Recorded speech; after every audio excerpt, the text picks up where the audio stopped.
આપ સૌ પત્રકાર મિત્રોને આજની આ પ્રેસ બ્રીફમાં આવકારું છું, સૌને સ્વાગત કરું છું. ભારત સરકાર દ્વારા જનસેવાના 12 વર્ષ પૂર્ણ કર્યા છે. આ 12 વર્ષ દરમિયાન જે લોકોના સુવિધામાં વધારો થયો છે, જે લોકોની અપેક્ષાઓ હતી તે અપેક્ષાઓ પર સરકાર દ્વારા જે કાર્ય કર્યું છે, આ તમામ બાબતોને હાઇલાઇટ કરવા માટે અને લોકોની સેવા વધુ સુદૃઢ બને તે હેતુસર તારીખ 8થી લઈને 20 સુધી વિવિધ કાર્યક્રમો સરકારશ્રીએ કરેલા છે. તો એની વિગત આપ સૌને હું જણાવું. સૌપ્રથમ તો આપણે જનકલ્યાણ શિબિર કરવા જઈ રહ્યા છીએ જિલ્લામાં. આ જનકલ્યાણ શિબિર જે છે તે દરેક જિલ્લા પંચાયત સીટ દીઠ, જ્યાં આપણે સેવા સેતુ કાર્યક્રમ કરતા હતા, બધાને બધા પરિચિત જ છો સેવા સેતુથી, તે જ લાઈન ઉપર આપણે દરેક જિલ્લા પંચાયતની સીટ દીઠ એક જનકલ્યાણ શિબિર કરીશું. આ જનકલ્યાણ શિબિર ગ્રામ્ય વિસ્તાર માટે રહેશે. આ ઉપરાંત નગરપાલિકા દીઠ એક કરીશું જનકલ્યાણ શિબિર, અને મહાનગરપાલિકામાં આપણે ઝોન દીઠ એક, એટલે 2 ઝોન છે, એટલે કુલ 2 જનકલ્યાણ શિબિર આપણે મહાનગરપાલિકામાં કરવા જઈ રહ્યા છીએ. આ જનકલ્યાણ શિબિરમાં સરકારશ્રીના વિવિધ જે કલ્યાણકારી યોજનાઓ છે તેના લાભાર્થીઓને શોધીને તેઓને લાભ મળે તે સુનિશ્ચિત કરવામાં આવશે. આમાં ફક્ત ગુજરાત સરકાર નહીં પરંતુ ભારત સરકારની પણ તમામ યોજનાઓનો સમાવેશ કરવામાં આવ્યો છે.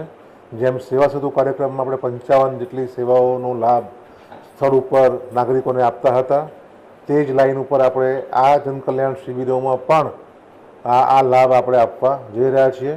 અને આપણો અભિગમ જે છે હંમેશા સેચ્યુરેશન આસ્પેક્ટનો રહ્યો છે, એટલે કે કોઈપણ લાયક લાભાર્થી લાભથી વંચિત ના રહે તે આપણે સુનિશ્ચિત કરવાનું પ્રયત્ન કરવા જઈ રહ્યા છીએ. આ ઉપરાંત એક અન્ય કાર્યક્રમ જે છે આ સંદર્ભમાં તે પ્રગતિપથ યાત્રા છે. પ્રગતિપથ યાત્રામાં જિલ્લામાં છેલ્લા 12 વર્ષોમાં અથવા તો જિલ્લાના કોઈ એવી જગ્યાઓ છે જે આપણે શોકેસ કરી શકીએ, જે લોકોને બતાવી શકીએ, આવી જગ્યાઓ પર આપણે પ્રગતિપથ યાત્રા 12, 13 અને 14 દરમિયાન કરવા જઈ રહ્યા છીએ. આ યાત્રા જે છે એ કુલ 2 તબક્કામાં થશે. પ્રથમ તબક્કામાં માનનીય ધારાસભ્યશ્રીઓ, માનનીય સાંસદશ્રી, માનનીય જિલ્લા પંચાયતના પ્રમુખશ્રી અને મહાનગરપાલિકાના મેયરશ્રી, આ બધા થઈને આ 12, 13, 14 દરમિયાન આપણા જે 12 જગ્યાઓ છે અલગ અલગ આપણે નક્કી કરેલી છે, જે યાદી અમે આપની અંદર આપેલી જ છે, આપણી સાથે જે પ્રેસ બ્રીફ છે એમાં આ જગ્યાએ યાત્રા કરશે અને જે 12 વર્ષમાં જે કામ થયું છે તે નિહાળશે. એનાથી લોકોની સુખાકારીમાં શું વધારો થયો છે તેનું આકલન કરશે.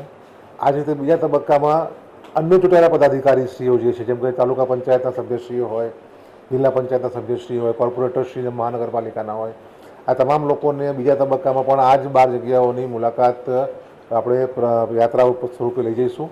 અને આમાં આપણા જે છે એ બીજા તબક્કામાં મામલતદારશ્રી, ટીડીઓશ્રી, આ તમામ યાત્રાઓનું સંકલન કરવામાં આવશે. પ્રથમ તબક્કામાં સ્વાભાવિક છે કે માન્ય ધારાસભ્યશ્રીઓ, માન્ય સાંસદશ્રીઓ બધા છે, એટલે જિલ્લાના અધિકારીશ્રીઓ જે હશે એનું સંકલન કરવામાં રહેશે. આ ઉપરાંત આપણે એક પ્રબુદ્ધ નાગરિક સંમેલન કરવા જઈ રહ્યા છીએ, જે આપણું એનું જે છે યોગી ફાર્મ નડિયાદ ખાતે તારીખ 12/6/2026ના રોજ બપોરે 3 કલાકે, જેમાં જિલ્લાના અગ્રણી નાગરિકોને આપણે આમાં આમંત્રિત કરવા જવાના છીએ. તેમાં તજજ્ઞો હશે, નિષ્ણાતો હશે, પ્રતિષ્ઠિત લોકો હશે, પદ્મ વિજેતા અથવા તો રાષ્ટ્રીય પુરસ્કાર વિજેતા લોકો હશે, સન્માનીય લોકો હશે. આ તમામ લોકોને આપણે આમંત્રિત કરીશું. આમાં આપણા માનનીય પ્રભારી મંત્રીશ્રી, માન્ય સાંસદશ્રી, માન્ય ધારાસભ્યશ્રીઓ અને પ્રદેશમાંથી એટલે સરકાર કક્ષાએથી જે પણ પદાધિકારીની નિમણૂક કરશે એ લોકોને આમાં આપણે આમંત્રિત કરવા જઈ રહ્યા છીએ. અને આ ઉપરાંત જે મહાનુભાવોને આપણે ઇન્ડિપેન્ડન્સ ડે, રિપબ્લિક ડે, આપણું સ્થાપના દિવસ, આવા અલગ અલગ દિવસોમાં આપણે સન્માનિત કર્યા હોય આપણા જિલ્લામાંથી, આવા લોકોને આમાં આપણે આમંત્રિત કરીશું.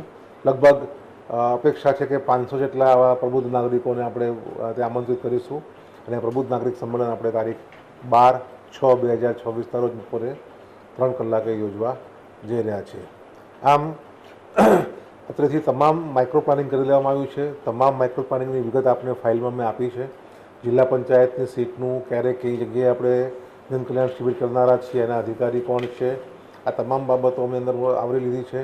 જે 12, 13, 14 અમે જે યાત્રા કરવાના છીએ એ 12, 13, 14 પ્રથમ તબક્કાની પ્રગતિ પથ યાત્રામાં અમે કયા કયા સ્થળ જવાના છીએ આપની જાણકારી માટે જણાવી દઉં કે પરિયેક તળાવ જે છે, પછી કૃષિ વિજ્ઞાન કેન્દ્ર અને ગ્રામ સેવા કેન્દ્ર ગુજરાત વિદ્યાપીઠ દેથળી, ત્યારબાદ NEDB સંચાલિત સાબરમતી ગૌશાળા બિડજ, ગળતેશ્વર વન અને ગળતેશ્વર મંદિર, aqueduct Narmada canal Sonipur Sangor, thermal power station Puni, centre of excellence for vegetables Mohammadpura Kapadvanj, Sardar Patel જન્મસ્થળ, અમુભાઈ પુરાણી રમત સંકુલ, બુલેટ ટ્રેનનું આપણે જે સ્ટેશન બન્યું છે ઉત્તરસંડા ખાતે તે બુલેટ ટ્રેનનું સ્ટેશન, કસ્તુરબા ગાંધી વિદ્યાલય, આવા આપણા લગભગ 11 જેટલા આપણા જેને કહીને કે આઇકોનિક ટાઈપના જગ્યાઓ છે જ્યાં આપણે બધાને મુલાકાત કરાવનાર છે. એ વિગત પણ અમે આપની અંદર આપેલી છે. આમ આવનારા 2 વીક દરમિયાન આપણે આ સમગ્ર કાર્યક્રમ કરવા જઈ રહ્યા છીએ અને આપના માધ્યમથી હું તમામ નાગરિકોને આ બાબત ધ્યાને પર મૂકવા માગું છું કે જનકલ્યાણ શિબિરોમાં મહત્તમ યોજનાઓનો આપણને ઘેર બેઠા લાભ મળે એમ છે, તો તમામ નાગરિકો જિલ્લાના જે છે તે આ યોજનાઓનો લાભ લે અને સરકારની જે અપેક્ષા છે કે કોઈ પણ લાયક લાભાર્થી લાભથી વંચિત ના રહેવો જોઈએ તે સુનિશ્ચિત કરવામાં અમે આપની મદદ મારફત નાગરિકો સુધી પહોંચવા માંગીએ છીએ. ધન્યવાદ. બીજા મિત્રો પણ જે 12 હોય બોલાઈ લેજો, બેસી જાય બધા. માન્ય વડાપ્રધાનશ્રીના 12 વર્ષના સફળ કાર્યકર પૂર્ણ થવાના અવસરે આપણે કલેક્ટર સાહેબે બધી જ માહિતી આપી છે. મેં અને કલેક્ટર સાહેબે 4-5 દિવસ પહેલાંની ચર્ચા પણ કરી હતી.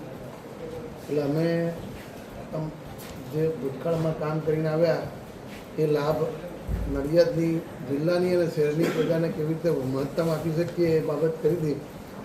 1-2 બાબત આપી છે. પહેલાં તો નડિયાદ કોર્પોરેશનમાં પણ જિલ્લા પ્રમાણે અમે કાર્યક્રમ કરશું અને જે ઝોનની વાત કરી તો 2 ઝોનમાં 2 કાર્યક્રમ થશે. જિલ્લાનો કાર્યક્રમ તો યોગી ફાર્મમાં જ થશે અને અમારી જે પ્રગતિ પથ યાત્રા છે એમાં પણ અમારા પદાધિકારી મેયર શ્રી, સ્ટેન્ડિંગ કમિટીના chairman Shri, deputy mayor Shri અને બીજા તમામ અધિકારીઓ પદાધિકારીઓ પણ એમાં પાર્ટિસિપેટ કરશે.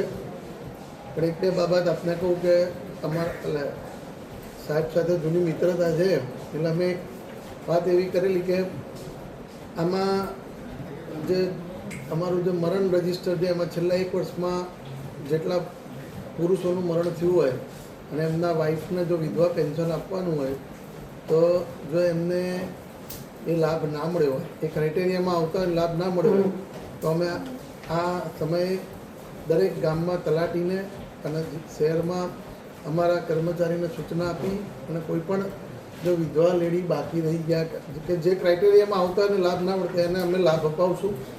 એ જ પ્રમાણે શહેરમાં અને જિલ્લામાં જે પણ સામાન્ય માણસો છે અથવા જે પુઅરેસ્ટ ઓફ ધ પુઅર છે ને એમના પેરેન્ટ્સ કે એમના ઘરમાં બીમારી હોય, દાખલા તરીકે ડાયાબિટીસ, બ્લડ પ્રેશર, એની દવા સરકાર તરફથી મફત આપવામાં આવે છે. પણ જો લોકો લાભ નહીં લેતા હોય તો હું અને અમારા કલેક્ટર સાહેબ બંને આ તમામ જે નાગરિકો છે અને રાજ્ય સરકાર આવી જેટલી સ્કીમનો લાભ આપે છે એમના સુધી પહોંચાડવા અમે પ્રયત્ન કરશું. એટલે આપ સૌને અમે આ જે સેવાઓ છે, સાહેબે 55 સેવાઓ કીધી, એમાં જેટલી સેવાઓનો મહત્તમ લાભ જિલ્લાના અને શહેરના નાગરિકોને મળે એવા પ્રયત્નો વહીવટીતંત્ર તરફથી રહેશે. બાકી સાહેબે બધી જ વાત કરી છે. Thank you.